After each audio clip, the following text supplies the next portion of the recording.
Et j'aimerais donc vous parler particulièrement sur une épreuve. Hein, les épreuves, c'est toujours merveilleux parce qu'on veut toujours savoir, évidemment, les témoignages. Hein, c'est quoi ton épreuve? C'est quoi ta difficulté? Et là, il y a l'épreuve particulièrement donc de Jacob, l'épreuve de Jacob. Et on va lire dans Genèse 32, verset 24. Jacob demeura seul. Alors, un homme lutta avec lui jusqu'au lever de l'aurore. Voyant qu'il ne pouvait le vaincre, cet homme le frappa à l'emboîture de la hanche. Et l'emboîture de la hanche de Jacob se démit pendant qu'il luttait avec lui. Il dit, « Laisse-moi aller, car l'aurore se lève. » Et Jacob répondit, « Je ne te laisserai point aller, que tu ne m'aies béni. » Il lui dit, « Quel est ton nom? » Et il répondit, « Jacob. » Il dit encore, « Ton nom ne sera plus Jacob, mais tu seras appelé Israël, car tu as lutté avec Dieu et avec des hommes, et tu as été vainqueur. » Jacob l'interrogea en disant, « Fais-moi, je te prie, connaître ton nom. » Il répondit, « Pourquoi demandes-tu mon nom? » Et il le bénit là. Jacob appela ce lieu du nom de Péniel, car, dit-il, « J'ai vu Dieu face à face, et mon âme a été sauvée. » Le soleil se levait lorsqu'il passa Péniel. Jacob boitait de la hanche. C'est pourquoi, jusqu'à ce jour, les enfants d'Israël ne mangent point le tendon qui est à l'emboîture de la hanche, car Dieu frappa Jacob à l'emboîture de la hanche au tendon. Amen. Amen. L'épreuve de Jacob, de grandes choses arrivèrent là, à Péniel. Et ces grandes choses sont arrivées à Jacob, et à partir de l'expérience qu'il a eue là, il y a eu un grand changement et une bénédiction dans sa vie. Il y a eu une bénédiction merveilleuse, et on ne peut pas savoir, je dirais, vraiment ce que c'était, mais Jacob lui-même n'a pas pu dire ce qui lui était arrivé. Il n'a pas pu le dire, voyez. Quand il a demandé à ce mystérieux combattant, à cet opposant, cet antagoniste, « Fais-moi, je te prie, connaître ton nom. » La réponse, « Pourquoi demandes-tu mon nom? » Évidemment, c'était le Seigneur avant son incarnation. C'était Jésus-Christ dans sa préexistence qui là combattait contre Jacob. « Fais-moi, je te prie, connaître ton nom. » Mais cependant, quand la lutte a été finie, quand l'ange est parti, la vie de Jacob n'a plus jamais été la même. Ça n'a plus été le même Jacob. Et il nous dit son expérience par le nom du lieu, le lieu Péniel. Péniel, Yahel, elle qui est toujours Dieu, l'Éternel. Péniel, j'ai vu Dieu face à face et mon âme a été sauvée. J'ai vu Dieu face à face et mon âme a été sauvée. C'est lorsque vous voyez Jésus-Christ face à face que votre âme est sauvée. Le chrétien peut dire, j'ai vu Jésus et j'ai été sauvé. Le voir avec l'œil de la foi, peut-être pas visiblement, mais nous voyons, nous avons vu, nous avons compris, évidemment, certaines choses que nous ne comprenions pas auparavant. Fais-moi, je te prie, connaître ton nom. Pourquoi demandes-tu mon nom? Voyez. Jacob a été totalement transformé dans cette expérience.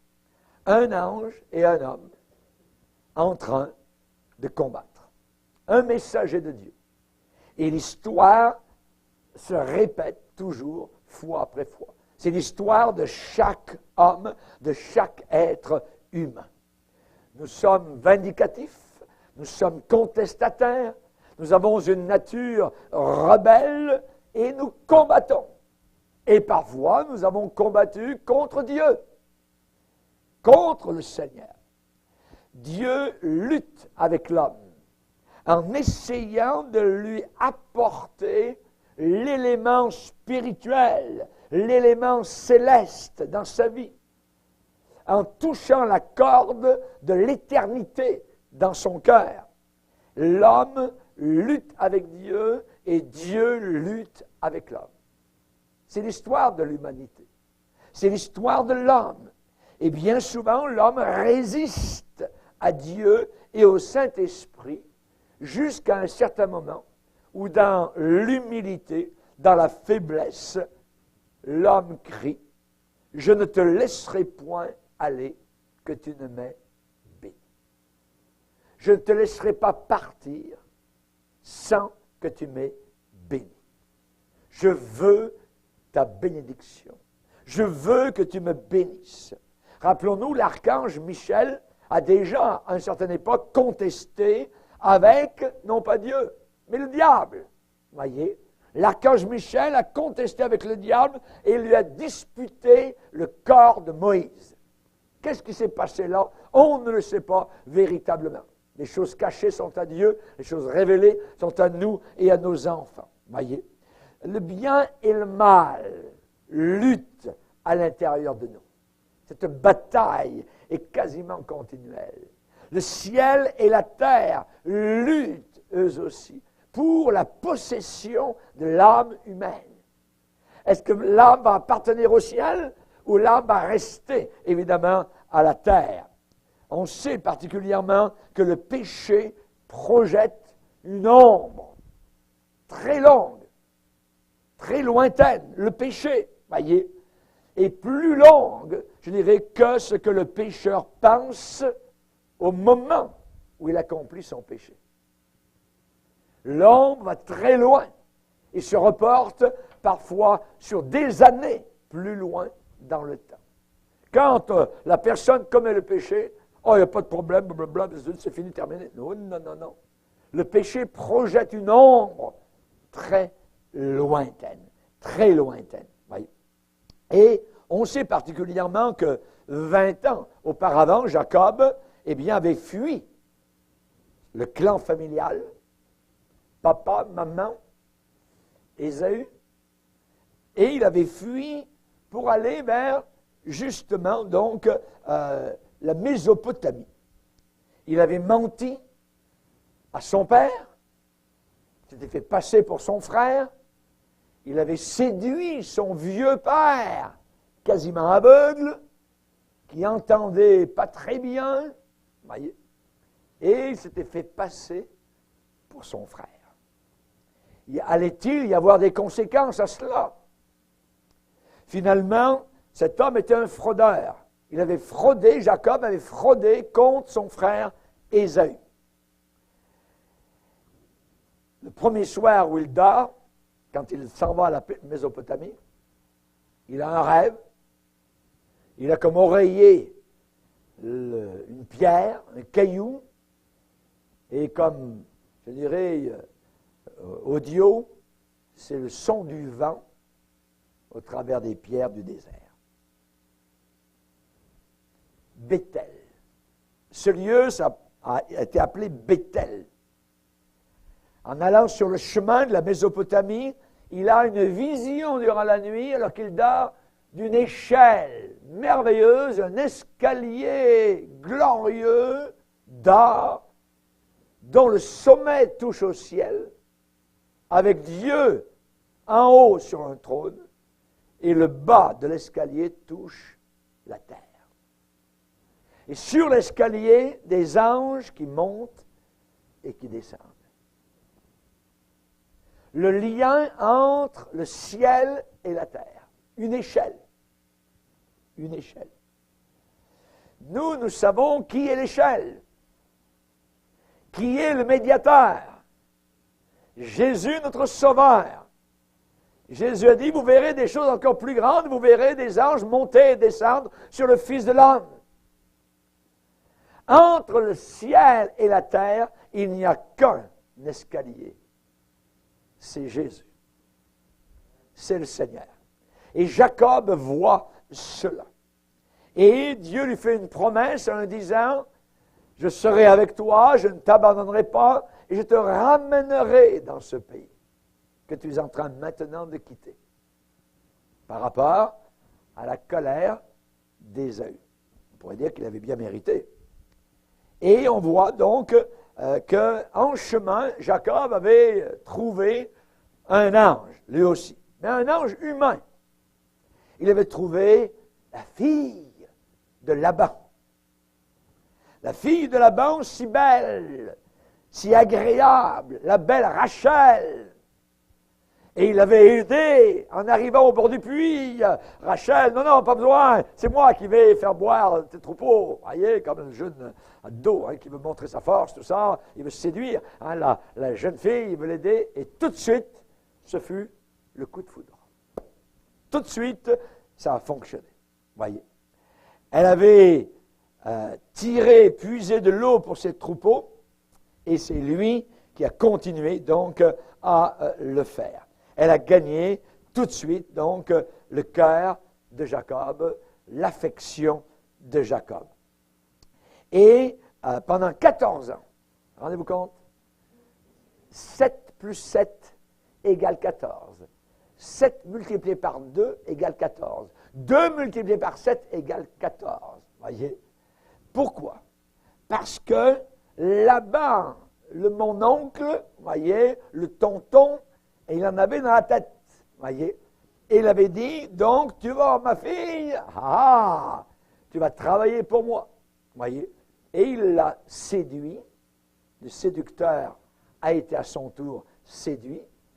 Le jour du mariage, parce qu'à cette époque-là, le mariage, là, les filles sont recouvertes de haut en bas, des voiles partout, vous ne voyez pas qui c'est. Et c'est le soir, donc, dans la chambre nuptiale, que, on entend un cri dans le campement.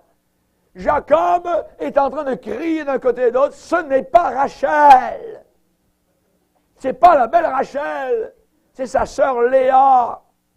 Pas très belle, voyez. On l'a joué, mais le joueur qui avait séduit son vieux père, on se rappelle, maintenant se fait faire des coups par donc Laban.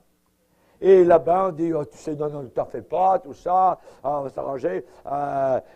Donc, tu vas travailler pour moi 7 ans pour l'une, puis 7 ans pour l'autre. 14 ans, voyez. Et finalement, ensuite, il va marier la belle Rachel, ça a pris du temps, mais il l'a eu 14 ans plus tard, imaginez. Et finalement, donc, on voit que ce qui est arrivé, c'est que 6 ans de plus, Jacob a travaillé pour les troupeaux de Laban. Vous voyez, pour les troupeaux de Laban, et Dieu le bénissait. Et à un moment donné, donc, Jacob avait ses propres troupeaux et Laban avait ses troupeaux. Et c'est les troupeaux de Jacob qui multipliaient tout ça jusqu'au moment où il y a eu de la jalousie. Et les fils de Laban ont dit, hey, papa, regarde, celui qui a marié notre sœur, tout ça, ces troupeaux, il a pris notre troupeau et puis il s'en est monté un pour lui. La jalousie, tout ça a commencé et le visage n'est plus comme auparavant. Et c'est à ce moment-là que Jacob a dit, c'est le temps de s'en aller, tout ça. Il a ramassé ses affaires et il est parti. C'est le contexte de notre texte donc de ce soir, d'aujourd'hui. On voit donc particulièrement que 20 ans auparavant, Jacob avait fui le pays de Canaan et il avait fraudé littéralement son frère Ésaü. Et donc, Dieu l'avait dit, tu vas revenir, je te ramènerai. Et pendant 14 ans, donc Jacob a travaillé pour avoir la main de la belle Rachel. Et pendant toutes ces années-là, évidemment, le sourire de Rachel a été l'étoile de son espoir. Vous voyez, tout le temps, tout le temps. Évidemment, il n'y avait pas, comme aujourd'hui, de concubinage. Je t'aime, viens-t'en dans ma chambre, et puis c'est tout. Jamais de la vie. Pendant 14 ans, Jacob, donc, est resté totalement vierge, ainsi que la belle Rachel. C'était juste le jour du mariage. Voyez qu'évidemment, le mariage était consumé. Et particulièrement, donc, on sait que Jacob a travaillé pour cela. Et maintenant, après 20 ans qu'il reste chez son oncle, Jacob est sur le chemin du retour vers le pays de son père. Mais un Jacob totalement différent de celui qu'il était 20 ans auparavant, fugitif, solitaire, fuyant le campement familial, le campement de son père, avec seulement un bâton à la main. Maintenant, C'est un homme qui revient 20 ans plus tard, un homme prospère. Il est marié, il a des enfants, il a des troupeaux, il a une sorte de business, on pourrait dire. Voyez, il avait combattu avec Laban, voyez, il avait lutté et il avait gagné. Hein. Maintenant, cet homme prospère retourne vers le clan familial, avec de nombreux troupeaux, avec ses enfants, ses compagnies. Il retourne vers Canaan, mais cependant, il est mal à l'aise, il est malheureux. Il y a une tristesse au fond de lui. Pourquoi? Pourquoi cela? Voyez? Parce qu'il est en train d'approcher les frontières d'un certain pays qui s'appelle le pays de Séhir. Et le pays de Séhir, c'est le pays où son frère Ésaü se trouve. Et la dernière fois qu'Ésaü a parlé et que Jacob se rappelle, c'est son frère qui dit « Je vais le tuer. Je vais tuer mon frère. » Voyez? Imaginez. Donc, il se rapproche pour aller vers papa-maman, il se rapproche de l'endroit où habite dans la région, donc, son frère Ésaü. Alors, il a peur. Il a peur.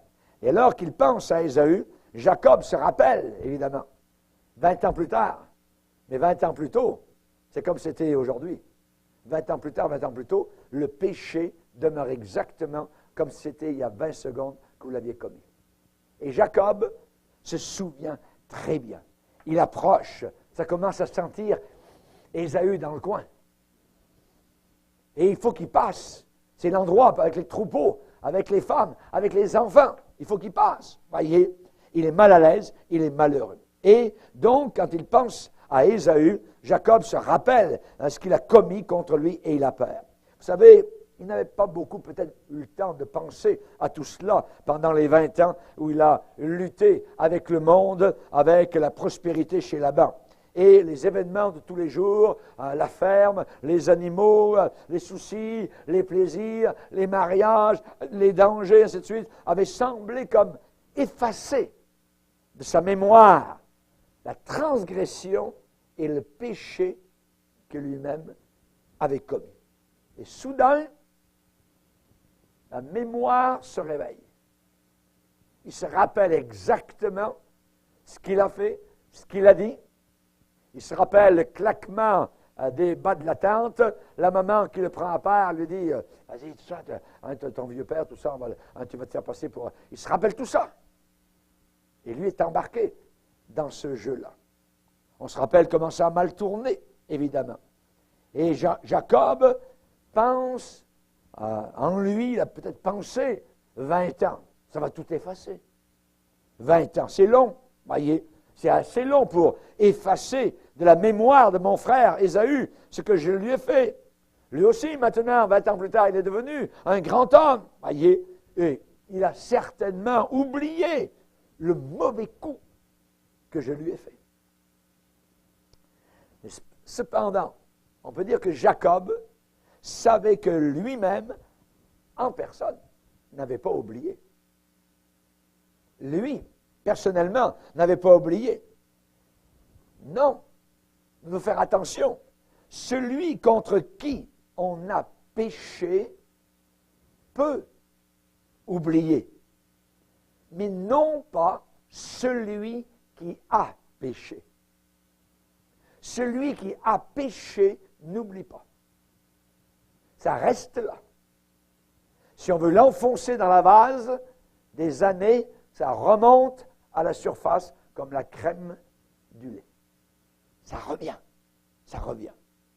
Le péché et le remords, voyez, ne sont pas soumis à l'élément temps. Le temps ne fait rien, le temps n'efface rien. Le péché et le remords, voyez, ne sont pas soumis aux années.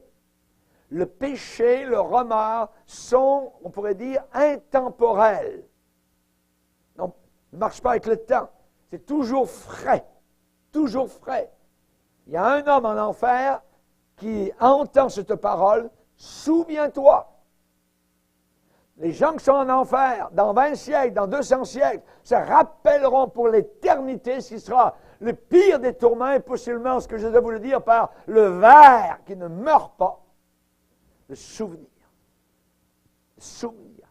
En enfer, tous les damnés se souviendront sur la terre des fois où ils ont pu entendre la parole de Dieu, où quelqu'un leur a donné un prospectus, où un chrétien leur a parlé, où ils auraient pu se convertir. Ils ne l'ont pas fait. Souviens-toi, souviens-toi. Le péché et le remords ne sont pas soumis au temps et aux années. Le péché qu'un homme commet aujourd'hui, sa conscience et sa mémoire, voyez, le lui ramèneront, ce même péché, dans 20 ans, dans 50 ans, dans 70 ans, et ce péché sera aussi frais qu'au moment même où il a été commis, comme si c'était il y a 2 secondes. La Bible dit, sachez que votre péché vous atteindra. Vous atteindra. Ça atteint, ça touche un homme en dehors du temps. Exactement comme Jacob craignait que son péché ne l'atteigne. Il avait peur quand il est arrivé du côté de la région où était Ésaü. Et ça atteint l'homme dans sa conscience comme Jacob alors qu'il approchait de la frontière de Séir.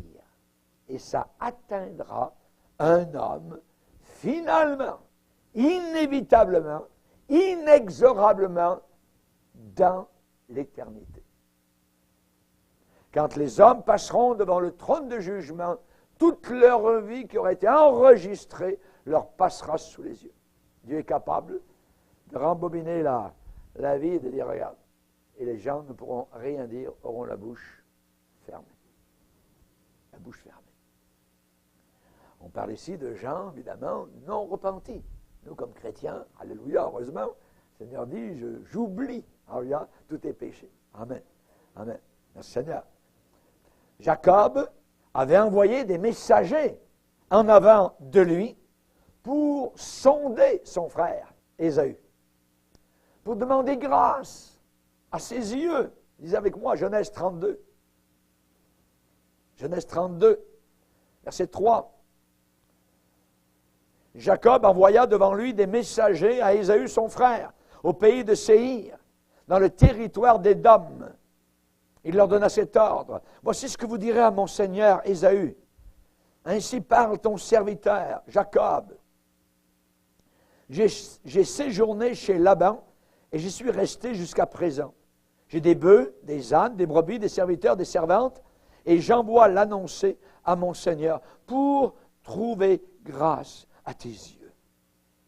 Les messagers revinrent auprès de Jacob en disant, nous sommes allés vers ton frère Ésaü, et il marche à ta rencontre avec 400 hommes.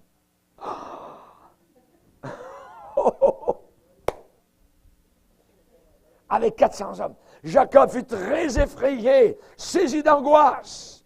Il partagea en deux camps les gens qui étaient avec lui, les brebis, les bœufs et les chameaux. Et il dit, si Ésaü vient contre l'un des camps et le bat, le camp qui restera pourra se sauver. Voyez, il a très très peur donc de son frère. Il a envoyé des messagers. Les messagers revinrent avec des nouvelles sinistres, des nouvelles menaçantes. Ton frère marche à ta rencontre avec 400 hommes. Oh. Jacob, très effrayé, saisi d'angoisse. Alors il va prier le Seigneur au verset 9. Il va dire, Dieu de mon père Abraham, Dieu de mon père Isaac, délivre-moi, je te prie, de la main de mon frère, de la main d'Ésaü, car je crains qu'il ne vienne et qu'il ne me frappe avec la mère et les enfants. Verset 9 et verset 11. Oui, délivre-moi, Seigneur. Et même s'il est effrayé, regardez, vous observez la finesse de Jacob.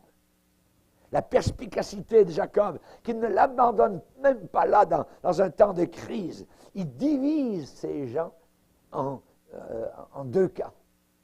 Il divise les troupeaux et les personnes en 2 groupes. Et les envoie au-delà du torrent du Jabbok, en avant de lui, là-bas, hein, au loin. Et il pensait que si Ésaü tombait sur l'un de ces groupes, eh bien l'autre groupe pourrait s'enfuir. Vous voyez, ces troupeaux, ses femmes, ses enfants, toutes ses possessions. Hein? Donc, ils ont tout cela traversé le Jabbok, vous voyez, qui est un petit courant d'eau, et tout ce beau monde a disparu au loin jusqu'à ce que le plus faible tintement de cloches de chèvre. Ding, ding, ding, ding, les petites chèvres. Voyez, ils ont des cloches, voyez. On ne les entend plus. Ils sont partis là-bas, en avant, voyez. Et Jacob reste de ce côté-ci du Jabbok. La Bible dit, verset 24, Jacob demeura seul. Seul. Quand un homme est laissé seul, quand un homme est tout seul, voyez, il peut arriver de très grandes bénédictions spirituelles et de grands changements. Et ici, Dieu a parlé avec Jacob alors qu'il était tout seul. Il y a une rencontre particulière là, au gué de Jabbok, où Jacob a rencontré un homme angélique avec qui il s'est battu. Il a lutté. Le Seigneur dit, arrête et sache que je suis Dieu. Reste tranquille. Be still. Reste tranquille. Oui. Et dans cette heure, dans cette nuit-là, Jacob est laissé seul. Il n'entend plus le bêlement des troupeaux, bah, bah, bah, les vaches, ça traverse, tout ça. Plus rien. C'est parti là-bas, au loin. Au loin. Les petits-enfants, voyez, les cris des petits-enfants, hein, la voix pleine d'affection de Rachel, hein, la belle Rachel, la bien-aimée. Hein, il est tout seul. Tout ça, c'est parti en avant. Il reste seul. Et Jacob attend là, sur les rives du torrent, se demandant ce qui va lui arriver.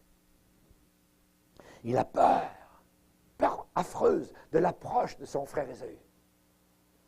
Que son frère arrive, qu'il le tue, littéralement. Il se rappelle, il y a 20 ans, son frère a dit, je vais le tuer, mon frère. Et là, il est seul. Il attend. Il a une crainte sans nom, de quelque chose de différent, de plus grand. C'est la nuit qui arrive. Le soleil s'est couché à l'ouest, une à une. Les étoiles commencent à se montrer au firmament, apparaissent les unes après les autres. Le vent du soir commence à souffler dans le haut des arbres. Et soudain, Jacob se trouve aux prises avec un adversaire fort. Quelqu'un se bat avec lui. Vous voyez? Jacob se tourne pour le saisir de toute sa force, toute son énergie. Voyez? Il ne peut pas voir, c'est la nuit, il ne peut pas voir la forme, l'aspect de ce personnage-là dans les ombres de la nuit. Il se demande qui est ce personnage qui soudain vient de le saisir. Voyez? La Bible dit, alors un homme lutta avec lui. Alors un homme lutta avec lui. Et il a pensé que peut-être Ésaü l'avait devancé. Il pense que peut-être c'est lui, c'est Ésaü. Ah, je vais y passer, c'est fini, il va m'avoir. Voyez? Voyez?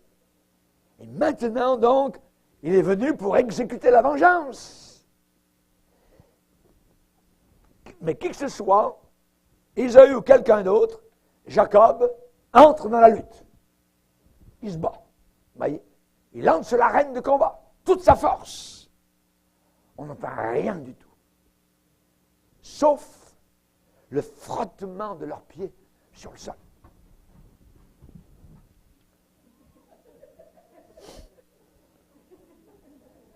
Tout ce que l'on entend, c'est peut-être l'expulsion de leur souffle. Ils se battent comme deux hommes sur un ring. Voyez? Qu'est-ce qui arrive? Voyez? Qu'est-ce qui se passe? Ils luttent l'un contre l'autre. Ils vont ici, ils vont là. Il y a des branches qui craquent, toutes sortes de choses. Voyez? Ils sont aux prises l'un avec l'autre. Et ils ont lutté comme ça toute la nuit. Toute la nuit. Et aucun des deux ne peut avoir la main haute sur l'autre. Match nul, tout le temps. 0-0.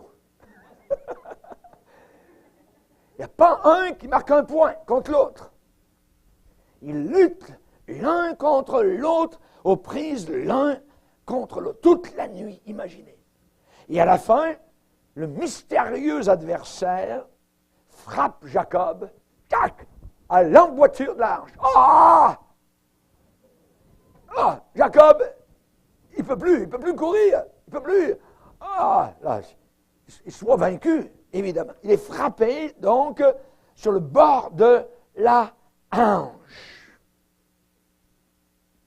Jacob perd le contrôle, évidemment, de son équilibre. En un instant, il est faible, il est boiteux, il est estropié, mais il n'abandonne pas la lutte. Imaginez. Et avec désespoir, il s'accroche à son adversaire. Vous savez, comme deux, là, il y en a un qui est quasiment vaincu, mais il tient l'autre, puis l'autre, bing, bang, bon, bon, mais il s'accroche à l'autre. Voyez? Jacob est comme ça. Et commence à croire que son adversaire n'est pas ordinaire. Ce n'est pas un adversaire ordinaire.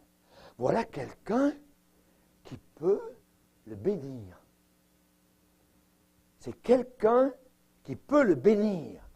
Et quand la lumière du matin commence à poindre sur le désert d'Édom et au travers des arbres, sur les rives du Jabbok, l'ange, ayant hâte de retourner chez lui, dit à Jacob, « Laisse-moi partir, car l'aurore se lève. » Et Jacob dit, « Je ne te laisserai pas partir avant que tu m'aies béni.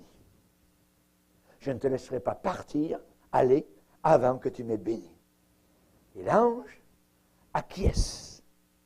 Il accepte la prière instante de Jacob et il le bénit. Comment ça?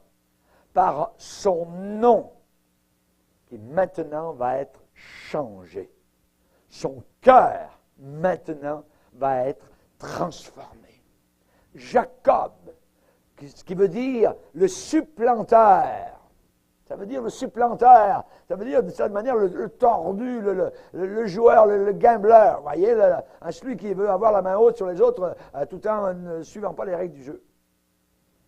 Le supplanteur, celui qui évince les autres, qui pousse les autres, voyez, qui ouvre les portes avec le pied, ôte-toi de mon chemin, moi je passe, écrase, ainsi de suite, voyez. C'est Jacob, c'est ça que ça veut dire, le supplanteur. Rappelons-nous, dans la sortie du sein maternel, c'est lui qui a saisi le talon de son frère. Il a saisi le talon de son frère. Et Jacob va devenir Israël. Israël veut dire prince avec Dieu, ou lutter avec Dieu. Israël, toujours Hel, qui est le mot de l'éternel, Hel, Daniel, Gabriel, Michaël, Hel, c'est toujours l'éternel, voyez, Samuel. Jacob avait toujours fait, je dirais, un bon choix judicieux dans les noms, voyez, qu'il avait donnés aux endroits et aux lieux. Rappelons-nous, quand il a vu la vision de l'escalier, un céleste, il avait appelé ce lieu Bethel. Bethel, voyez, parce que ça veut dire la maison de Dieu. Bethel, la maison de Dieu. Il avait vu les anges monter sur l'escalier d'or. Voyez, il a appelé ce lieu maison de Dieu. Très bien. Et ici, il va appeler ce lieu Péniel. Péniel, ça veut dire face de Dieu. Face de Dieu. J'ai vu Dieu face à face. Face à face. Donc, il avait lutté toute la nuit avec un ange céleste et cet ange, à la fin du combat, l'avait béni en changeant son nom. Ce qui veut dire son cœur changé, sa vie transformée. La Bible dit dans Osée, chapitre 12, versets 4 à 5, « il lutta avec l'ange et fut vainqueur. Il pleura et lui adressa des supplications. Il pleura et lui adressa des supplications. Là, on a, je dirais, un insight par rapport donc à ce qui s'est passé à Péniel. Osée chapitre 12, versets 4 et 5. Ça nous montre une chose. Ça nous montre comment les changements spirituels s'opèrent dans l'homme. Comment un homme peut-il changer? Eh bien, une de ces façons, c'est par l'adversité, par les épreuves, par les âpretés, par les difficultés. Ici, l'adversité a permis à Jacob un changement de cœur et de nouvelles forces. De nouvelles forces. Ça a été une lutte douloureuse, une lutte désespérée, une lutte terrifiante de toute une nuit avec son adversaire redoutable. Imaginez. Mais avant que tout soit achevé, Jacob a découvert que le lutteur de minuit avait la puissance de le bénir. Avait la puissance de le bénir. Il y a une grande leçon ici. Une très grande leçon. Parfois, nous luttons contre Dieu alors que Dieu veut nous bénir. Parfois, nous luttons contre Dieu, nous faisons notre chemin à nous, notre idée à nous, nous résistons, voyez, nous luttons contre le Seigneur, voyez, et nous n'avons jamais la victoire. Alors que Dieu veut nous bénir. Il faut cesser la lutte. Il faut cesser le combat contre Dieu. Voyez. Et Jacob combattait encore maintenant, mais non plus pour le vaincre, mais pour le retenir, pour le garder. T'en vas pas! Reste! Voyez. Combattait maintenant pour le garder. Imaginez. Voyez. Afin d'obtenir une bénédiction de sa part. Je ne te laisserai pas aller que tu m'aies béni. Je veux être béni. Celui que Jacob avait pris pour un ennemi qui cherchait à le détruire se trouvait être un ami. C'était un ami ayant le pouvoir de l'aider. Et souvent, très souvent, c'est la même chose dans la vie. Quand les disciples ont été envoyés sur la mer, vous vous rappelez, dans le Nouveau Testament, alors que Jésus était resté sur la montagne pour prier durant la nuit, eux, sur la mer, ils ont ramé, il y a eu un terrible orage durant la nuit, et ils ont pensé qu'ils allaient mourir littéralement. Et la 4e veille de la nuit, juste avant l'aurore, quand les énergies humaines sont, on pourrait dire, à leur plus bas niveau, eh bien, il est très facile de se laisser aller au désespoir, d'abandonner les rames, le bateau et tout ça, puis on coule, puis tout ça, puis terminer, la peur. Mais ils ont vu quelqu'un marcher sur les eaux, comme un fantôme. Et ils ont crié de terreur. Ah! Le fantôme est là, voyez. Pensant que cela venait pour les faire couler. Que le fantôme était là pour les couler et les envoyer par le fond. Et ils avaient pensé mourir dans la tempête, mais quelque chose de pire est encore en train d'arriver, un fantôme, imaginez. Un fantôme s'en vient. Voyez, ils étaient des marins. Ils étaient des pêcheurs de poissons, voyez. Ils pouvaient lutter contre les éléments déchaînés dans une tempête. Mais que faire face à un fantôme? Faites quoi quand vous voyez un fantôme devant vous qui marche sur les eaux, moitié illuminé la nuit, un homme qui s'en vient, voyez. Qu'est-ce que vous faites? Vous criez, vous faites comme eux. Ah! Voyez. Donc, ils ont été prêts à sauter, littéralement, dans la mer, plutôt que de faire face à un fantôme. Et ils ont entendu soudain une voix. « N'ayez pas peur, c'est moi. » Oh! Soudain, le fantôme n'est pas contre eux. Le fantôme est en leur faveur. C'est Jésus, il a un nom. Comme l'ange qui luttait avec Jacob. « N'ayez pas peur. » Ils avaient peur. C'est moi, Jésus, votre ami, votre sauveur. Quelle joie d'entendre pour eux cette voix si bien connue. Amen. La voix de Jésus. Et au lieu de s'éloigner en ramant de terreur, voyez, du supposé démon qui était en train d'approcher, les disciples on fait autre chose. Hein. Ils se sont reposés sur leur âme et ils ont accueilli Jésus dans la barque. Ils l'ont reçu à l'intérieur de la barque. Le fantôme était avec eux maintenant dans la barque. Et la Bible dit, aussitôt, la barque aborda au lieu où ils allaient. Du milieu de la tempête, ils se sont retrouvés transportés. Ah, c'est le rivage. Ah, on ne l'avait pas vu. Le rivage était là. Avec Jésus. Avec Jésus. Il est un Dieu merveilleux. Merveilleux. Voyez. Souvent, la providence de Dieu fait que, je dirais, ça fait apparaître les choses d'une manière totalement différente de ce qu'elles sont en réalité. De ce qu'elles sont véritablement. Voyez.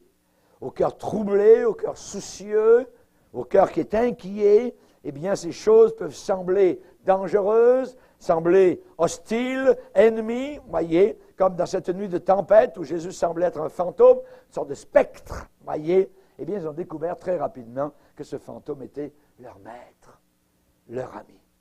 Il est un ami plus proche qu'un frère, plus proche qu'un frère. Toutes leurs craintes ont disparu, amen, comme neige un fond au soleil. Tout cela a disparu quand ils ont entendu « Rassurez-vous, c'est moi, n'ayez pas peur. » Amen. Jacob pensait que le lutteur de minuit était un ennemi dangereux. Il s'est battu, il a foncé dessus littéralement, voyez, hein, qu'il avait saisi pour le tuer, lui ôter la vie. Mais c'était un ami qui voulait le bénir. Oui, qui voulait le bénir. Amen. Qui était venu pour donner sa vie. Jésus, notre Sauveur, derrière une providence, je dirais, qui fronce les sourcils, Dieu cache souvent sa face. Je répète, derrière une providence, c'est une chose qui nous arrive, voyez, et qui semble être contre nous. Si vous allez derrière la chose, si vous attendez suffisamment, vous allez voir le visage souriant du Seigneur.